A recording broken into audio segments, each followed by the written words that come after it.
세상에 떠도는 기묘한 이야기들. 첫 번째 이야기, 우물에서 일어났던 소름 끼치는 일. 제가 초등학교 3학년 시절에 경험한 이야기니까 거의 10년 이상 된 이야기입니다. 지금은 도심에서 살지만 그때는 시골에서 살았기 때문에 컴퓨터 게임을 하기보다는 친구들과 밖에서 노는 경우가 더 많았습니다. 특히 초등학교 1학년 때부터 사이가 좋았던 친구들은 나를 포함해서 총 4명.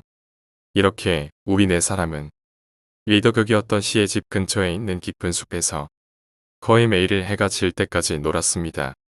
몇 년을 그곳에서 놀았기 때문에 숲의 구조는 거의 숙지한 상태였습니다. 그런 어느 날 평소와 같이 숲에 들어가서 노는데 갑자기 A군이 사라졌습니다. 혹시 길이라도 잃었나 하는 생각이 들었지만 그렇게 걱정은 하지 않았습니다. 왜냐하면 자주 있던 일이었기 때문이었고 이 숲은 그렇게까지 길이 복잡하지 않았습니다. 결국 우리는 왔던 길을 되짚어가며 A군을 찾아다녔는데 5분도 지나지 않아 시의 집에서 50m 정도 떨어진 곳에서 A군을 찾을 수 있었습니다. 저는 A군을 보채며 빨리 돌아가자고 얘기했고 A군은 저를 보면서 있잖아. 이런데 우물이 있었던가? 라고 반문을 했습니다. 그 말에 A군이 손으로 가리킨 곳을 보니 확실히 지금까지 본 적 없는 우물 하나가 있었습니다. 그 우물은 뚜껑이 닫혀 있었고 우물의 지붕 같은데 걸린 물동이가 뚜껑 위에 놓여 있었습니다. A군이 저에게 다시 물어왔는데 그렇지? 전에는 분명 없었지? 라고 뒤에서 말을 걸어왔습니다. A군의 말에서 조금 공포를 느꼈지만 모두 어린아이라 그런지 공포는 금방 흥미로 뒤바뀌었습니다. 그래서 우리는 그 뚜껑을 열어보기로 했습니다. 우물은 약 직경 1m 정도로 보였고 바닥이 간신히 보이는 것을 보아 그렇게 깊어 보이지는 않았습니다. 시군이 다가오면서 손전등도 들고 왔는데 한번 내려가 볼래라고 제의해왔는데 그 말들은 우리는 시군의 제안에 찬성했고 그 중에서도 가장 덩치가 작았던 제가 내려가게 되었습니다. 물동이 줄에 매달려 내려가 보니 우물이 의외로 깊다는 것을 알게 되었는데 위에서 3사람이 들여다보는 것이 보이지만 아주 작게 느껴졌습니다. 우물 바닥에는 낙엽이 잔뜩 쌓여 있었는데 어째서인지 전부 마른 게 아니라 막 떨어진 나뭇잎처럼 보였습니다. 비군이 저에게 안에 뭐 별다른 거 있어? 라고 물어왔는데 저는 넘겨받은 손전등 불빛으로 주변을 비춰보았지만 특별히 눈에 띄는 것은 보이지 않았습니다. 아니, 아무것도 없어. 라고 대답하려고 위를 올려다본 순간 어둑했던 우물 안이 갑자기 새까맣게 어두워졌습니다. 잠시 무슨 일이 벌어진 것인지 이해할 수 없었지만 뚜껑이 닫혔다는 것을 금방 눈치챘습니다. 순간 겁에 질린 저는 장난치지 마. 빨리 열어. 아래서 죽어라 소리쳐도 들리는 것 같지 않았는데 불운하게도 유일한 불빛이었던 손전등이 깜빡거리기 시작했습니다. 울 것 같은 기분이 되어서 아무리 소리쳐봐도 뚜껑은 열리지 않았습니다. 그리고 곧 손전등 불빛도 꺼지게 되었고 완전한 어둠이 찾아왔습니다. 아무것도 할 수 없는 상황에 어둡고 좁은 공간에 갇혔을 때의 공포는 말로 설명하기 어렵습니다. 머릿속이 이상해질 것 같은 와중에도 계속 열심히 소리를 질렀는데 그러자 지금까지 꺼져 있던 손전등이 다시 켜졌습니다. 어두웠던 공간에 빛이 생긴 것만으로도 안심한 저는 3사람이 뚜껑을 열어줄 때까지 기다리기로 했습니다. 조용히 있으면 분명 뚜껑을 열어줄 것이라 믿었습니다. 벽에 등을 기대고 앉으니 눈앞의 벽이 눈에 띄었습니다. 아까는 몰랐지만 조금 윗부분에 손잡이 같은 것이 있는 것이 보였습니다. 줄을 타고 올라가 그 손잡이를 당겨보니 숨겨진 문처럼 우물 벽이 열렸는데 공포보다도 흥분되기 시작했습니다. 줄에서 내려와 구멍을 들여다보았는데 안을 보자마자 섬뜩한 기분이 들었습니다. 2평 정도 되는 크기의 공간이었는데 벽 한쪽이 전부 인형들로 가득했습니다. 종류 크기는 모두 각자 달랐고 그 인형들 모두가 내 쪽을 향하고 있었습니다. 공포에 휩싸여 움직이지도 못하고 가만히 서 있으니 가장 안쪽에 뭔가 큰 것이 보였습니다. 천천히 빛을 비추어 보니 그것이 점점 모습을 드러내기 시작했습니다. 너덜너덜해진 바지를 입은 발, 새카만 손과 셔츠, 가슴까지 자란 머리카락, 그리고 얼굴을 비추려 하던 순간 갑자기 뭔가가 내 머리카락을 잡아 당기면서 안으로 끌려 들어갔습니다.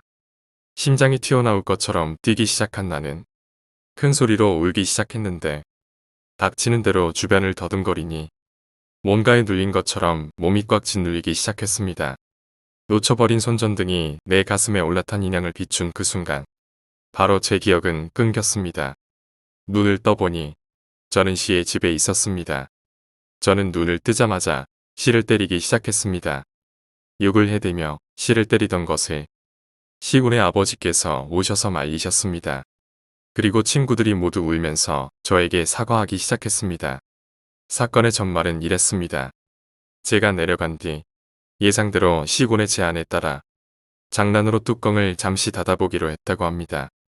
그리고 바로 열 생각이었는데 다시 뚜껑을 열려고 하니 아까까지는 둘이서도 가볍게 열 수 있었던 뚜껑이 갑자기 들리질 않았고 세 사람이 들어보아도 꿈쩍도 하지 않았습니다. 무슨 일이 벌어졌다고 생각한 시군은 바로 아버지를 부르러 달려갔고 그런 와중에도 A와 B는 내 비명을 들으면서 필사적으로 뚜껑을 열어보았지만 뚜껑은 열리지 않았다고 합니다. 시군이 아버지와 다른 어른들을 데리고 왔을 땐 내 목소리도 들리지 않았고 A군과 B군도 지쳐 있었다고 합니다. 결국 시군의 아버지가 커다란 망치를 들고 와서 뚜껑을 때려 부수었습니다. 그리고 이내 안을 들여다보았는데 제 모습이 보이지 않았다고 합니다. 시군의 아버지가 서둘러 내려가 보니 벽 구멍 속에서 인형에 둘러싸인 채 가슴에 인형을 꼭 안은 채가 잠들어 있었다고 합니다. 이때 저를 끌어올리는데 B군의 아버지도 도와주러 오셨다고 합니다. 그리고 지금 제가 깨어날 때까지 친구들이 모두 제 곁에서 하루 종일 붙어 있었다고 합니다. 저는 하루 종일 자고 있었다는 겁니다. 시군의 아버지가 말씀하셨습니다. 여기서 내가 평생을 살았지만 그런 곳에 우물이 있는 건 처음 봤고 한 번도 들어본 적도 없어. 너희들은 저 우물을 어떻게 찾은 거니? 라고 저희 4명에게 물어왔지만 아무런 대답도 할 수가 없었습니다. 옆에 있던 비군의 아버지는 마을에 오래 사셨던 어르신들에게 모두 물어봤지만 우물에 대해 아는 분이나 들어봤다는 분도 아무도 계시지가 않는다. 그래서 처음에 갈 때도 선뜻 믿기 어려웠다. 라는 말도 해주셨습니다. 지금 저 말들을 생각해도 다시금 그때의 공포가 되살아납니다. 그 뒤에 우물은 마을 차원에서 묻어버렸다고 합니다. 옆 마을의 유명한 절에서 스님까지 모셔온 것을 보면 분명 뭔가가 있었다고 생각합니다. 어쩌면 가장 안쪽에 있던 것은 누군가의 시체였을지도 모른다는 생각도 들지만 이제는 더 이상 알 수가 없습니다. 지금에 이르러서는 우물과 인형에는 절대 가까이 가지 않고 엘리베이터도 탈 수가 없습니다. 어딘가 밀폐되는 기분이 드는 공간에 가면 스스로를 제어할 수가 없기 때문입니다. 두 번째 이야기, 기묘한 생명체. 바닷가 리조트에서 1년간 아르바이트를 했던 무렵의 이야기다. 부지 안에는 넓은 산책로가 있고 수영장이나 체육관도 있었다. 밤중에는 술에 취해 돌아다니는 투숙객이나 불법 침입자가 끊이지 않는 곳이기도 했다. 실제로 크고 작은 사건들이 있긴 했지만 사장이 항구를 잘했던 덕에 공공연하게 드러나지는 않았다. 빠짐없이 돌아보면 2시간은 걸리는 부지를 사원이나 아르바이트생과 야간 담당 경비원이 2인 1조가 되어 교대로 돌아보는 게 일이었다. 일을 시작하기 전에 부지 안에 나타나는 고기라고 불리는 괴물에 대한 설명을 들었다. 처음 만나면 딱 한 번만 몸이 아프고 그 외에 특별히 해를 끼치는 것은 없다는 것이었다. 절대로 다른 곳에 발설해서는 안 된다는 약속을 받고서야 근로계약서를 썼다. 고기에 대해서는 다른 누구에게도 알려주면 안 된다는 것이었다. 내가 아르바이트를 시작하고 이틀째 되는 날, 빠르게도 고기가 나타났다. 선배와 산책길을 순찰하고 있는데 회중 전등을 비춘 곳에 갑작스레 나타났다. 선배는 고기다. 도망쳐. 라고 말하더니 나를 끌고 길을 벗어났다. 고기는 유치원생 정도 키에 아무것도 걸치고 있지 않았다. 살색 그대로 엄청 땅딸만한 꼴을 하고 있었다. 머리와 목, 몸통의 경계가 애매한 데다 피부가 덜렁덜렁하게 늘어나 있어서 눈도 코도 어딘지 알 수가 없었다. 겨우 입 같은 건 보였지만 사람으로 치면 배가 있을 곳쯤에 있어서 보기만 해도 이상했다. 손발은 확실히 달려 있었지만 너무 짧아서 팔꿈치와 무릎에 구별이 가지 않았다. 그런 모습으로 아장아장 천천히 걷고 있었다. 우리들의 존재를 알아차린 듯 스쳐 지나가면 언뜻 쳐다본 것도 같았다. 하지만 그대로 지나갔다.